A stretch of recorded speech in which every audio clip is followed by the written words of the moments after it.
Okay, welcome friends, comrades, and readers of Zero Books. I'm Craig, the host of Acid Horizon and Inner Experience podcasts.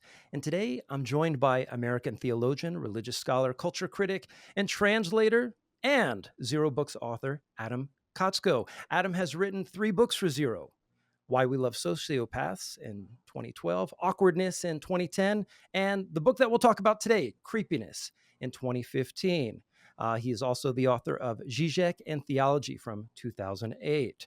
Adam, welcome to Zero Books Archives. Thanks for having me. So today we are going to talk about creepiness.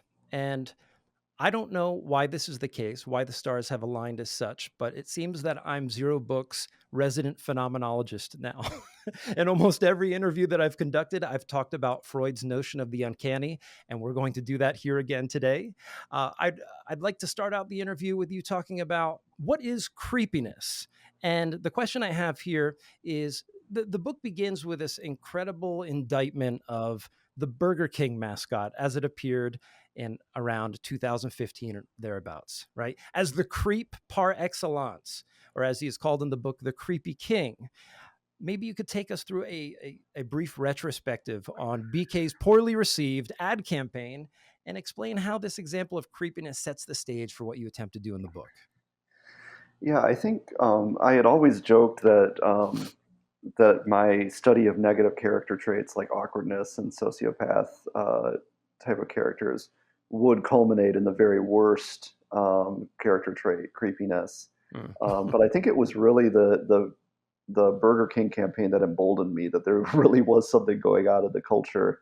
Because if you watch these commercials, it features, a human actor, but wearing this kind of absolutely still plastic mask of like this kind of grinning king as though he's in like the playground at the fast food restaurant or whatever, and just kind of inserting himself into situations where he doesn't belong, like somebody waking up in the morning, rolling over and finding that the king is in his bed, like holding a breakfast sandwich for him or something like that, or like he wakes up and sees that the king is just like staring at him and through his window, like just very stalkerish and invasive, and just there's no other way to explain it but creepy. And you just wonder, how did this happen? How could this possibly happen? Because commercials are meant to be attractive and to get you to like the company. And why would they like air these kind of extremely off-putting commercials? And they weren't popular in the sense. I don't know if they like worked in the sense of getting Burger King more customers, but they certainly were very much commented on, and people remember them to this day in a way they don't usually remember ancient, like decades old commercials. Right. Well, there was clearly a moment, sometime in the mid to late 2000s, early 2010s, in which the kind of style and manner of advertising seemed to shift towards this high speed irony, awkward moments, cool quips, creepy vignettes. I'm thinking here about the Geico commercials and the Old Spice ads and so on. I don't want to move too far away from the topic of creepiness because, of course, there's some awkwardness happening in there, but maybe you can elaborate why you think it made its way into advertising. Yeah, I think that there's kind of like a saturation and exhaustion of advertising. Like Mm. too many channels, too many ads, too much going on. And I feel like, especially with online ads, kind of revealing how much people don't click on them and don't engage with them. Like there's kind of this crisis of confidence of advertising, of like, what is it that we're actually doing here? And I think that lends itself to this kind of like self-deprecating mode. Mm. Like a lot of the Geico ads are complete non sequiturs. So they're Right. like, we know you don't want to watch a commercial about car insurance. Here's something completely unrelated Right. that hopefully you'll find entertaining, and then we'll come back and say, okay, now like, and the advertising for things like Old Spice deodorant, like that's not a very exciting thing, but to try to make it humorous or to make it, Right. kind of make it blend in with the content that you're Mm. watching a little bit more. I think of it as a kind of like the Adult Swim aesthetic Right. kind of migrating into advertising. And Adult Swim was already so kind of fragmentary and non sequitur, and like the shows are often like only 10 minutes, not even a full half hour. Right. Um, and so I think it makes sense that those things kind of converged. Yeah, it just seems strange to me at that time. Everyone talks about the concept of late or advanced capitalism. And it was just curious to me that, I mean, what wasn't curious to me is that advertising accelerated to a rate at which a commercial might be 8 to 10 seconds long, right? This is not uncommon in places like Japan, and I'm wondering if there's some borrowing of that aesthetic there. But the strange thing I thought at the time is this the upper limit of advertising? This creation of a repulsion that's meant to draw you to a product. And this brings me back to how you started this project, which was a bar conversation about Heidegger and the concept of Dasein. And I'm not going to ask you to explain it like I'm 5 in 2 minutes here. But what happened in that conversation? Like, how did this whole project of writing this trilogy for Zer0 emerge out of that conversation? If I were a fly on the wall in the bar, what would I have heard? And then if I were like a little grub in your brain for the ensuing days, what were the kinds of things that you were thinking about? Yeah, I think Heidegger, Dasein is his way of referring to just kind of what's distinctive about human existence. And one of the most memorable parts of his book, Being in Time, is his analysis of the mood of anxiety. Like he talks about the importance of mood, fundamental attunements of your Mm, kind of way of being in the world, and the bit on anxiety is very fruitful and impactful, but it doesn't like it's the only one he does. Like he says, mm, mood is super important, but it's the only one he does. And there's like another right. text where he talks about profound boredom as another like revelatory mood. And Mm, so I was reading some stuff by Jean-Luc Nancy that was kind of critiquing Heidegger for being a little bit too individualistic, a little bit too focused on kind of your own internal, like anxiety and boredom are both kind of isolating, right? Like hmm if you're not usually bored together because then you have something to do. But and so I was kind of just casting about for like a social mood or attunement that would fit in hmm this, like half jokingly, because at this point there was a lot of awkward humor that was coming out. Like it was going a little bit more mainstream with like The Office, but there was also Curb Your Enthusiasm, hmm the Apatow movies, that kind of stuff that Right. really kind of dwelled on awkwardness and reveled in it in a weird way. And I thought that awkwardness could be the Heideggerian mood of like social life when it kind of starts to break down, just like in anxiety, your kind of view of the future breaks down, or in boredom, your kind of connection to the world around you breaks down. And awkwardness is our social connection breaking down. And yet hmm it was being presented as this kind of dynamic and entertaining spectacle in a way that was very hard to understand. Yeah, it seems to me, and after reading just your introduction here on creepiness, I'm kind of sticking to my thesis that advertising um, explores all these different poles of anxiety. First maybe by a kind of fear of missing out or a sense of inclusivity, being trendy, and one of the ways to invert that pole is to go to this kind of repulsion or creepiness to cultivate anxiety in a different sort of way. And one of the concepts that you connect this particular form of anxiety and creepiness to is Freud's notion of the uncanny, uncanniness, unheimlich or unheimlichkeit. Maybe, and this is something that I've done in another video for Zer0, but maybe we can get your summary and your cast of what Freud means by the uncanny and how does it pertain to this paradigm of human psychology with respect to creepiness. Yeah, I think that I propose in my book, kind of half sarcastically, that this term unheimlich, which is notoriously difficult to translate, that actually creepiness would be the best translation of it. Hmm. And the etymological root of it is like it'd be like unhomely, like something that doesn't Right. belong at home.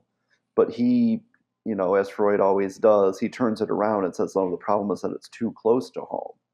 Like something Hmm. that would be uncanny would be if you find like a total like perfect doppelganger for yourself out there.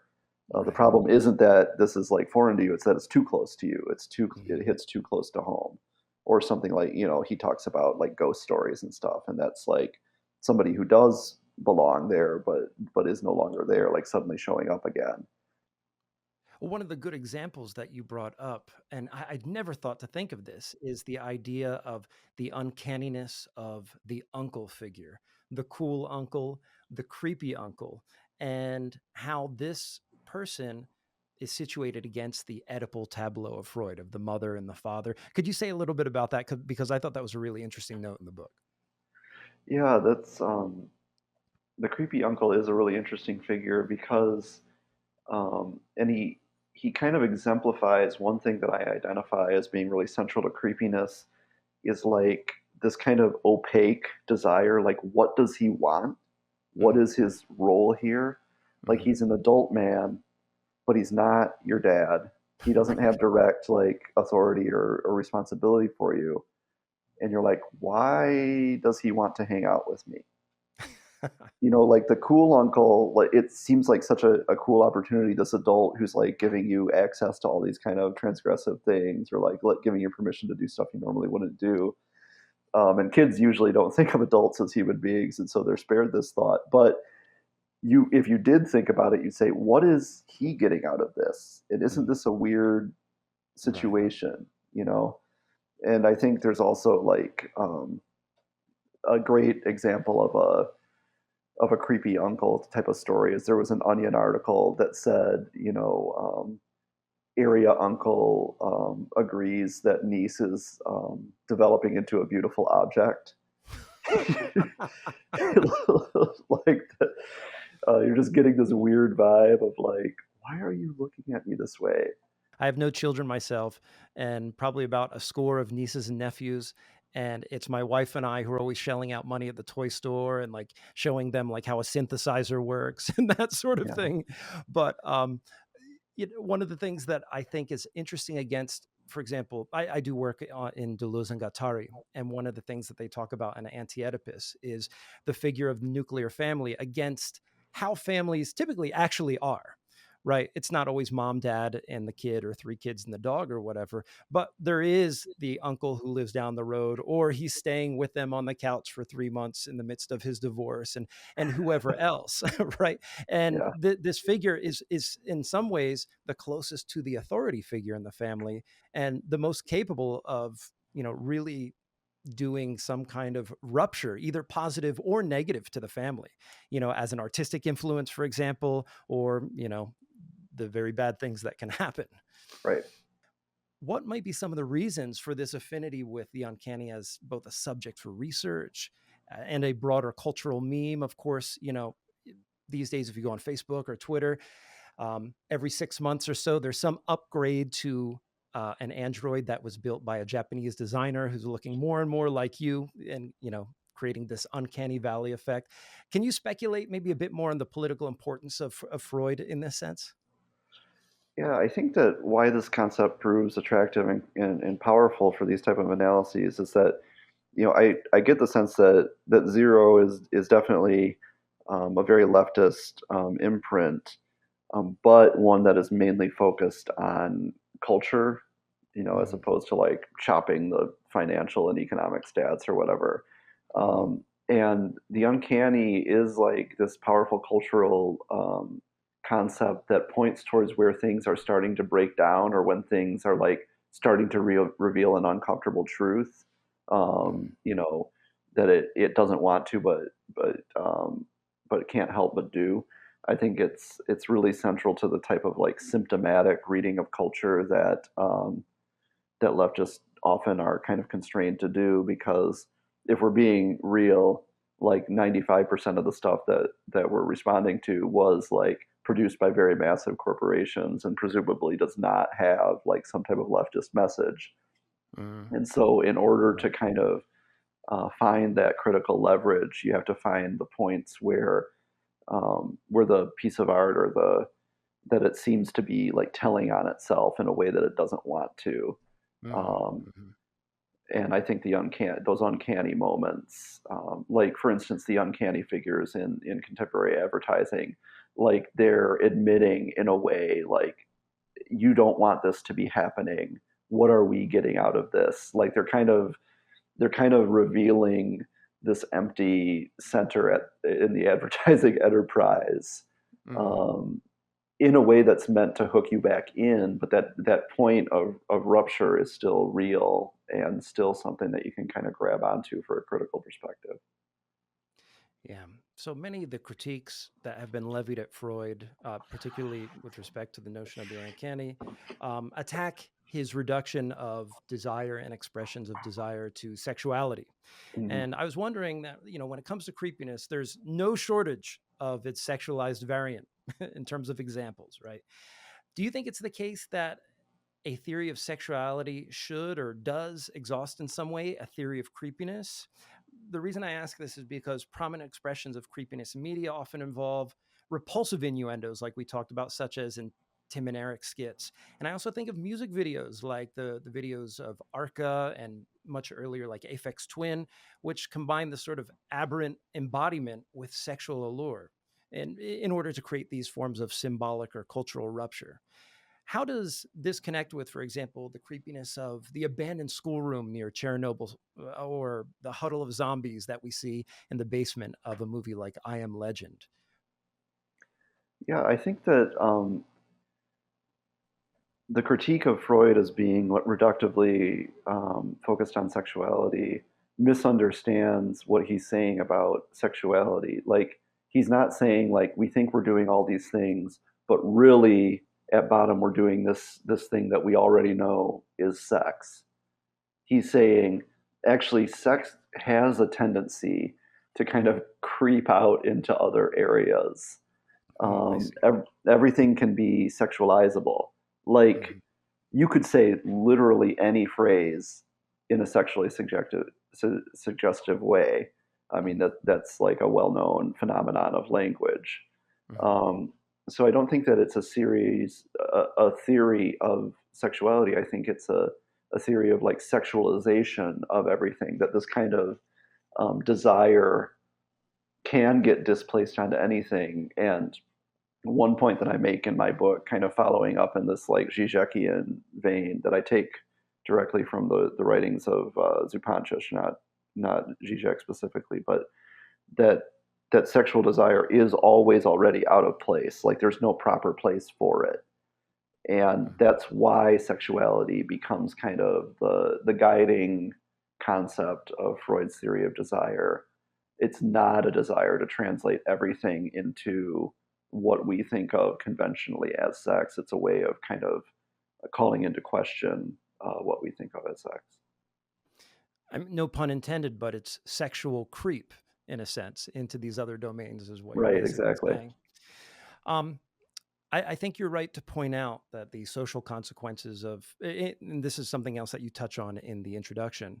Um, you point out that being perceived as creepy, it erects these complex moral prohibitions around doing creepy things, right? Hmm. So for the man, for example, who might not have all the sexual confidence or the goods, as it were, might be might be feeling very inhibited about making an advance on typically a woman in this case, because there's a very strong heteronormative dimension to the concept as you laid it out here.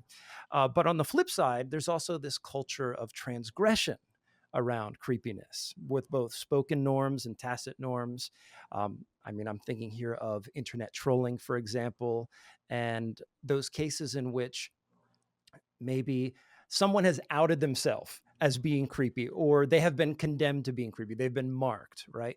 And one of the common strategies of the creep is to double down on their creepiness, right? Almost as if, well, the cat's out of the bag, I'm just going to take this all the way. But Yeah, the interesting thing about this particular moral transgression is that its amplification or acceleration falls back upon itself as just more creepiness. It doesn't port you into any other moral category. And I'm just curious if you think there's something unique about creepiness because of that, or maybe you just disagree with my premise there. yeah, it does really seem to be a black hole. Right. And like once you've Yeah. been accused of creepiness, like there's no appeal, really. Like you Hmm. can't, like the very continuing to argue is like being more creepy or something like that. It just seems Right. like it's the one judgment to which you're just stuck. And Mm. I can see in that situation like the desire to kind of double down or just like own it. Like there's this great drill tweet. I don't know if you're familiar with this account, Yeah. like this Yeah, of course. famously nonsensical. And he said, um, tweeting that I bought the album Nevermind because it has a baby's penis on the cover and spending half the day apologizing and half the day doubling down. Like That's it. that's basically the dynamic.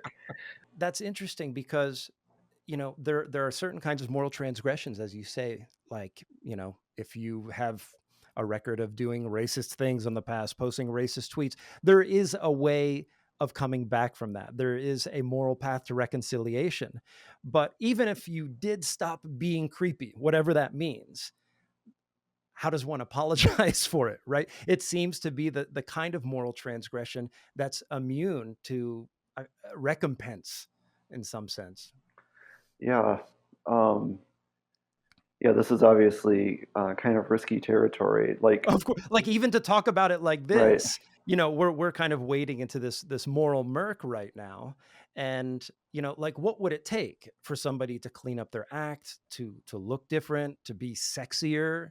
I mean, at least in like with respect to sexuality, there are certain kinds of advances that, depending on the party upon whom those advances are being projected on, and who's doing the advancing, um, sometimes it's perceived as creepy, and other times it isn't. Hmm. So there's a whole like kind of economy of social capital built in to the creepiness dynamic. Right. Yeah, I was thinking specifically of Louis C.K., Mm. whose TV show was so good at kind of exposing like male creepiness and like the male fear of creepiness. Like I Right. think of in the pilot for Louis, when he is on a date and is trying to be like act normal, and he's just like smiling so much and so creepily that she just can't handle it, and finally like a helicopter comes and takes her away. Um, and I know that I have, in my own life been like self-conscious, like if I'm around an attractive woman, like don't act weird. And then like I Oh, wound right. up acting like way weirder than I normally would or something like that. Totally. But I think that his offense of, you know, kind of trapping women in his hotel room and then masturbating, Yeah. like it's just so weird, and you wonder like Right. why would you do that in specific, that it seems like somehow harder to live down because you almost like want an explanation, or you think Mm. that there's like with more kind of, yeah, this is where it gets murky, Yeah, yeah, and I think there's a way to kind of parse this. I mean, of course, it's an act of sexual violence, right? Of And course, so yeah. that part can be managed, right? There can be repair there. There can be restoration. But the creepiness aspect seems to evade that appeal. And that's what we're talking about. And so just to clarify, we are not vindicating creepy acts here today. And I By think no means. this is part of the these are the risks involved with talking about this topic. Let's do this. Let's take a short detour before we go further along the avenue of creepiness here. How does creepiness differ, or what you did in the book on creepiness differ from what you did in the book on awkwardness? Because it seems like there's a lot of overlap there. Right, definitely. I think that there's an intimate relationship between awkwardness and creepiness. Like, you could say that, in the dynamic that we were talking about, like, don't be weird, Mhm. that the desire to avoid creepiness is causing me to act awkwardly at the very least. And maybe it can still loop back around, and my very attempt to avoid creepiness becomes creepy itself or something like that. Mhm. But yeah, I think that the one thing that I didn't really foreground in awkwardness is any element of desire. And I Mm. think that that was like responding to the material that I was talking about. Like, The Office, it kind of, the main plot kind of centers on this like thwarted crush for many seasons, but it's a weirdly like sexless show. Mm. Um, you don't get the sense of like this passionate like physical attraction between the two of them or something like that, or the irresistibility. It's almost like an intellectual game. Like I'm the nice guy who's earned this woman, and I Mm. deserve to be vindicated. And some of the material that I put into creepiness that I wish I had put into awkwardness, like Wes Anderson films too. Like that's a Oh. very sexless like landscape for the most Mm. part. And so I think that there's something about the awkward theme that's in a desire to kind of evade creepiness and therefore evade like sexuality altogether. Mm. Um, and so I think that really the work that I was doing on creepiness helped me to kind of resituate what was going on with the awkwardness trend and why it was kind of the way it was. Um, and you can kind of see that I kind of reprise the awkwardness theme in the context of creepiness too, to try to broaden it out and kind of resituate it. That I retrospectively make creepiness like foundational for everything. Well, that brings us to the point in the introduction of your book where you talk about whiteness and heteronormativity as something that may have been elided in that initial analysis of awkwardness, but Yeah. finds its way into this work on creepiness.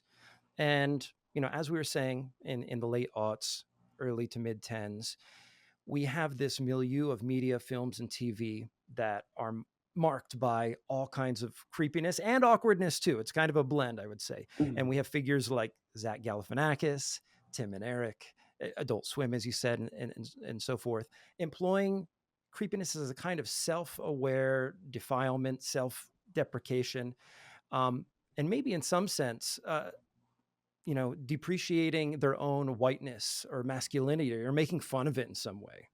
And you also mentioned that there's been a cultural shift over the decades, from the 70s, for example, in which you had the kind of bumbling female protagonist like Mary Tyler Moore, um, who basically presented this form of comedy that was hitherto unseen. And that sort of escaped your initial analysis, but finds its place here. Mm-hmm. But as soon as we get into like the 90s, we have a figure like Homer Simpson, right? The bumbling father figure. And then, moving down the line, what do we have? We have the super bads, we have the Judd Apatow films and so forth. What happens? So, like, if we were to trace a line from the Mary Tyler Moore era to this kind of revolution in TV and film that happened in the 90s, if you want to call it that, into the early aughts and early tens, um, are they dismantling this the figure of white cis heteronormativity, transfigure it, critiquing it? What's happening around those cultural signifiers? Yeah, we've actually been watching a lot of Mary Tyler Moore recently. Mm. And if you haven't watched Mary Tyler Moore, I suggest you Oh, I start have. with, but just for the audience, I mean, I need to give you this guidance, that Okay. start with season 4, because that's when Mm. Betty White joins the cast, and like the dynamic among the characters is much more established, and that's kind of like the classical era of Mary Tyler Moore. But it's striking, like they take the focus off of Mary dating and failing to date, which had been kind of a major theme in the early episodes, and just make it be about like the difficulties of navigating um, this work world. And like she's the only woman in the workplace that has any authority, at least, Mm. and it doesn't matter until it does, kind of. And the Betty White character adds a new dynamic too, because she's kind of like almost a sexual predator, which is really interesting for people who know her from Golden Girls. But I think that already the Homer Simpson kind of dynamic was starting to emerge even in Mary Tyler Moore, with the figure of Mm. Ted Baxter, who's the Mm. anchor, who's a Right, right. complete fool. Like he's just a complete idiot. And he kind of embodies this type of like old white dude, like handsome, silver fox type of thing. But he's just a complete idiot in the way that Homer Simpson is, and like mischievous and bumbling, and really in a way starts to take over the show in the way that Homer does. And so I think that really Um, it's interesting to see how these sitcoms that were kind of oriented towards women's kind of uncertain place Mm, actually wind up laying down these archetypes that can then get picked up. You could say the same for Lucy too. That her whole thing yeah. is that she's not in the right place, and that kind of plays out in her physical embodiment and how much that kind of like calling attention to her physicality and her bodiliness without making her sexy, right? Hmm. Uh, I think to a certain, maybe even limited extent, they did this in the 80s with a show like Too Close for Comfort, Jim mm, J. Bullock. And so you have these characters who are either gay or queer coded in some sense. They're able to make an entrance in the mainstream, but only on these certain terms initially.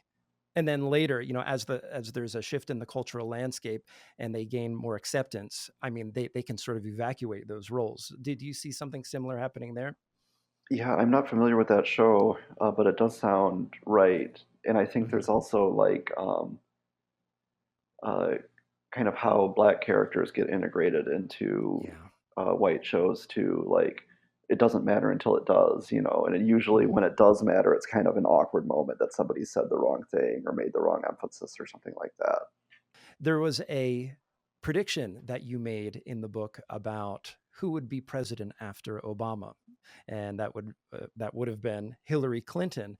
We didn't get Hillary Clinton, and I don't think this shakes the fundamental premises that you present to us on the topic of creepiness. But I'm wondering if the victory of Trump and the changing of the cultural landscape that happened as a result bore any consequences for the trajectory of our collective sensibilities around creepiness and awkwardness. I mean, arguably, Trump was a creep, right? Though Not his base, arguably, he definitely is. Yeah. right, he definitely is, right? Though his base was either willfully overlooking it or they proudly embraced it in many cases. Hmm. And no one can forget when he celebrated the creepy, unsolicited groping of women by wealthy and powerful men, even which his poor and powerless base was quick to defend. And so maybe you could take me through your thoughts, like what happened in that area. I would say I don't watch as much TV as I used to. Sometimes I grab whatever my wife is watching on Netflix, but it seems that there has been a sort of shift away from that aesthetic. Um, and I'm wondering if the Trump era, and the sort of emergence or the elaboration of the culture war that happened following that, if it has anything to do with it, or maybe you think I'm completely wrong on that point. No, that makes sense. And to be fair, I was writing this in the summer of 2014 when nobody thought that Donald Trump was going to be running for president. Right. Although closer to the time, I did continue to predict that Trump would lose, and he did lose the actual election. He just didn't Mhm. win the part. He won the part where we throw away some of the votes. But I think that the point I was trying to make with like this handoff from Obama to Hillary is the sense of like that white male hegemony was kind of coming to its natural end and was no longer Mhm. kind of taken for granted. You can even see that in pop culture. Like if you're watching for it, the pop culture of the mid 2010s was definitely like ready for Hillary or like trying to get us Mhm. emotionally prepared Absolutely. for a female president. And so really the Trump was kind of disrupting this natural course of events. And one thing to think about is the strong support of Trump from the so-called alt-right, which kind of is a term that isn't much mentioned anymore, but like the people who use those Pepe the Frog Mhm. illustrations for everything. And it's been pointed out that Pepe the Frog initially, like one of the first comics that featured him, was talking about how it feels great to just let yourself wet your pants like that.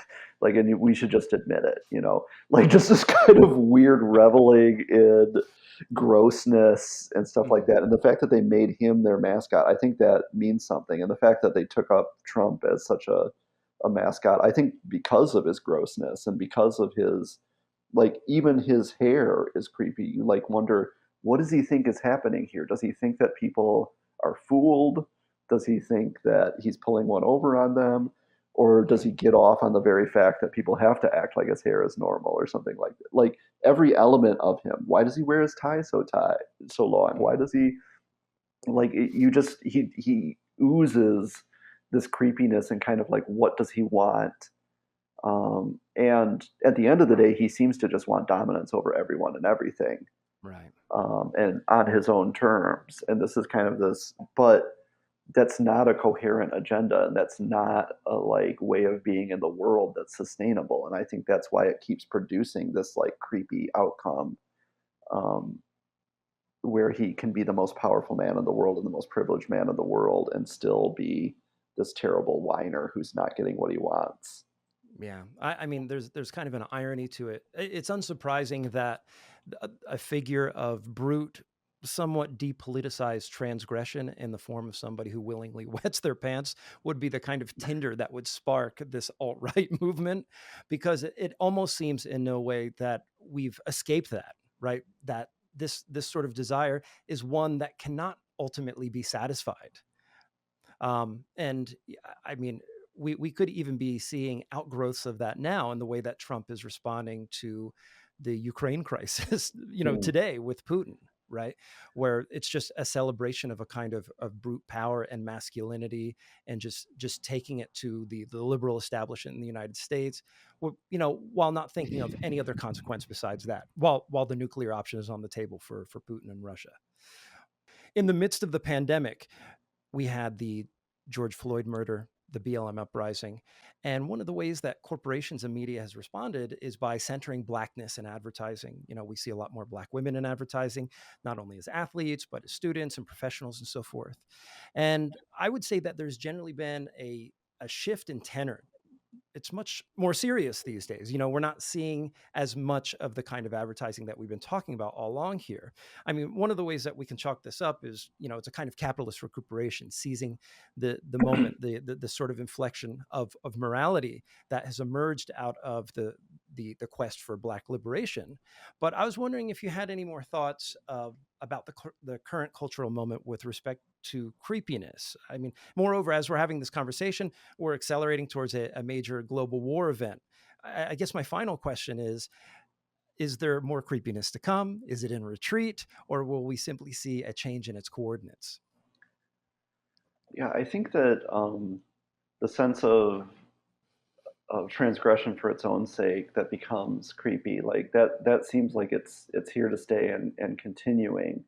I think you're right that these type of ad campaigns in general, like HR training webinars on white privilege or something like that, like it's an attempt to establish a new kind of social norm that would help us to navigate these problems, in a way that would be intelligible to everybody.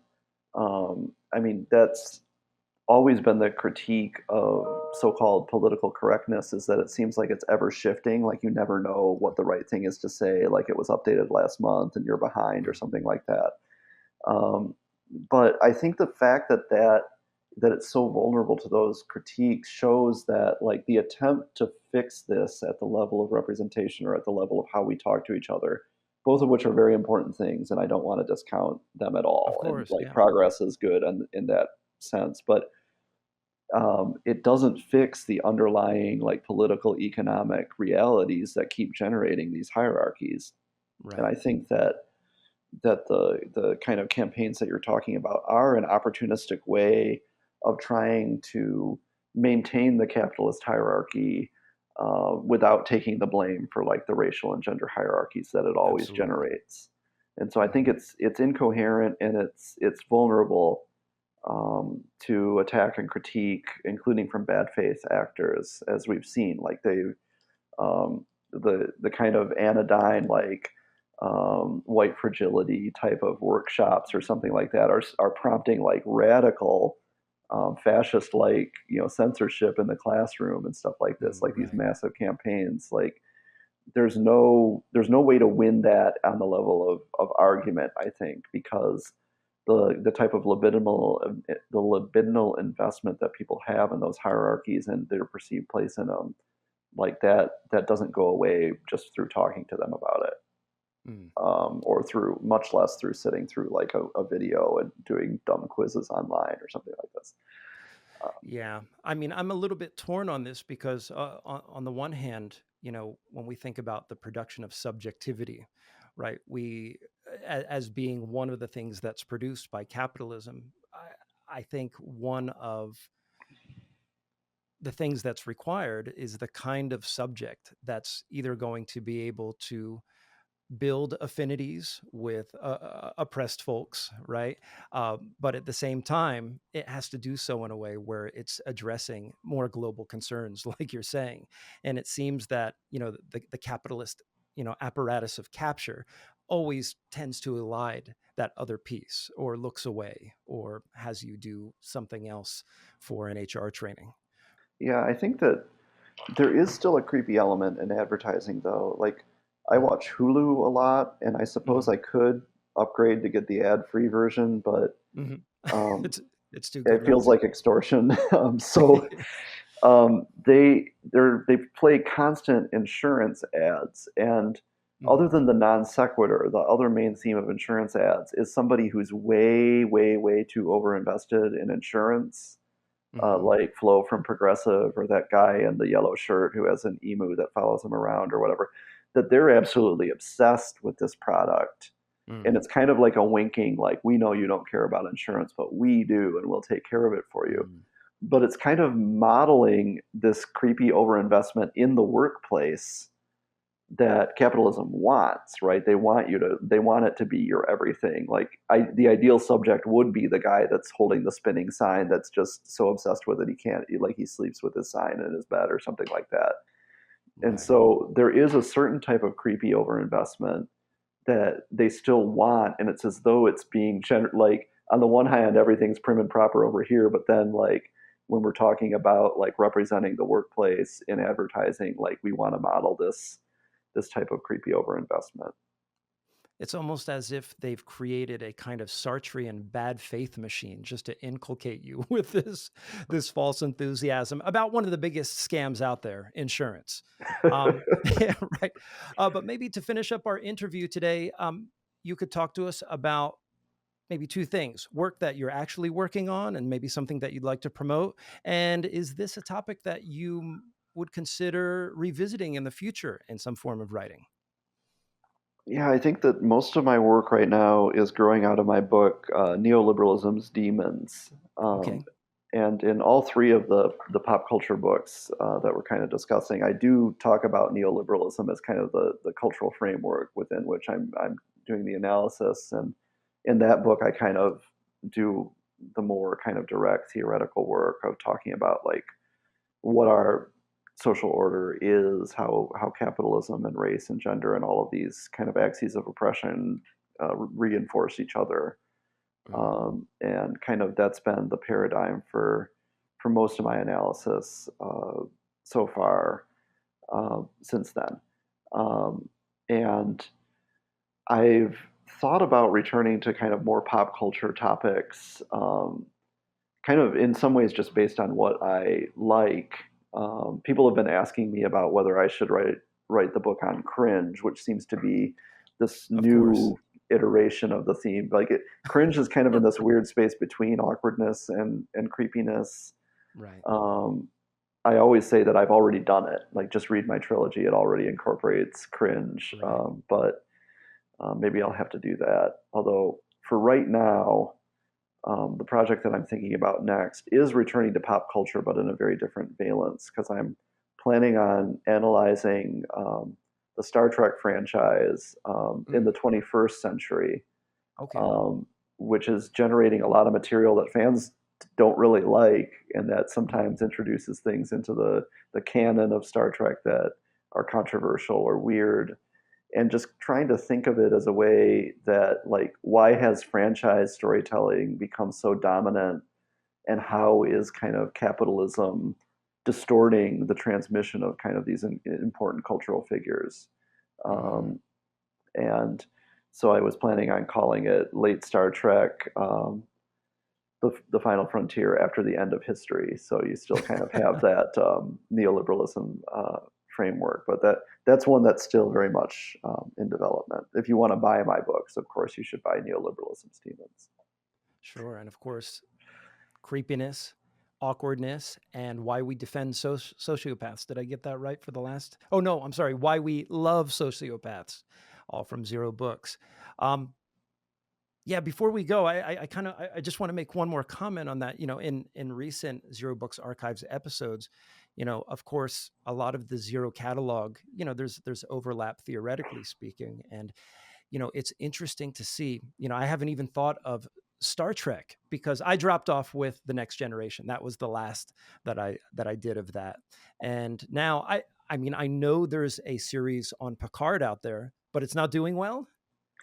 It's just, I don't really like it. I think it's just they don't seem to have a feel for the characters. The story, they try to do this heavily serialized, like streaming style story, which Star Trek just doesn't lend itself well to that. I mean, it's popular with fans because they've been gone for so long, kind of without their beloved characters, that they're just happy to see Picard on screen at all. I think, Right. yeah, like the other series like Discovery or Enterprise back in the day were not very popular with fans, and also kind of went into the past of the universe instead of like moving the story forward. But yeah, they're trucking along. They're generating so much stuff. There's going to be like more Star Trek series going simultaneously in the next few years than there had been total before. Like it's so weird. I mean, I'm using this word in a derogatory sense, but there's a kind of Stalinization of sci-fi right now, in the sense that all of these franchises are building 5-year plans, and basically preempting the creation of the new in our society in anime, or at least constraining it to a very narrow vector, perhaps in the form of Netflix series that are probably highly vetted. I imagine what happens in those meeting rooms, involves, people who are basically have binged now, half a decade worth of culture, and, their sensibilities are so refined. It really leaves open to question whether or not we are going to get something new that has not come through the filter of everything that is already known and been rendered in our, both our aesthetic and our political imagination. Yeah, I think that one of my conspiracy theories is that one reason to constantly reboot old properties from Mm. like the 60s and 70s usually is that it frees you of the responsibility to embrace diversity because, well, I mean, Spider-Man's white. What are we going to do? Captain America's Mm. white. I mean, we don't want to change these characters. Mm. And I think Star Trek is a little bit more immune from that because it always had diversity kind of built into it. That's And right. but in Star Wars, you saw they tried to diversify the main cast, and there was like huge backlash against it. Right. So like it's kind of white male hegemony by other means. Like, oh, we can't. Our hands are tied. We have to keep doing the same stupid thing over and over again. And there's also this strange sort of David Lewis plurality of worlds sort of thing happening, where there's a convergence of all the iterations, like basically the extended universe of any of these. I mean, this happened originally with Star Trek in the late 80s or early 90s, Hmm. when Captain Kirk and Picard were on screen together for the first time. I don't know if that was the incipient moment for this sort of aesthetic or cultural dynamic. But with Spider-Man, I think if I'm not mistaken, and I'm definitely showing my age here, there's a series which includes all the Spider-Mans. Um, Yeah, the animated one. I mean, it was a decent movie, but it was just very convoluted. I think mm, that really the root of it is not Star Trek. It's comic books mm, and the kind of like the expanded universe concept was from comic books, and it was ultimately a marketing thing because right. if you need to know what's going on in other corners of this universe, you need to like follow as many titles as possible, or like you have to Mm, buy this one to understand what's going on in the other one. And like I grew up reading comics and like kind of came of age in the era when they were starting to get most exploitative with that. And mm, like I thought it was so funny because the Infinity War movie, which was this like massive crossover that didn't make any sense and wasn't very narratively right. like satisfying that was literally redoing one of these exploitative like summer crossover events that Mm. was targeting every kid's allowance back when I was growing up, and it was not very satisfying back then either. Like I started to realize, like, man, they are just kind of stringing me along here, and the moment of fulfillment is never going to arrive. And maybe it's just a function of my age, but like I've seemed to have topped out on my tolerance for the kind of input that comes with that final scene in an Endgame with all the Yeah. characters on the screen. I don't know if I'll just say this: when the Star Wars Batman crossover happens, I'm checking out. I'm totally done. I'll cash my Oh my chips at gosh, yeah. that. Adam, I just want to thank you for taking time out of your day, your very busy schedule, to be with us here on Zer0 Books Archives. And hopefully we see something less creepy, but yet more creepy from you in the future. All right, thank you. You always have to have like one of those punchy endings. So Yes. I'm just going to end it that way.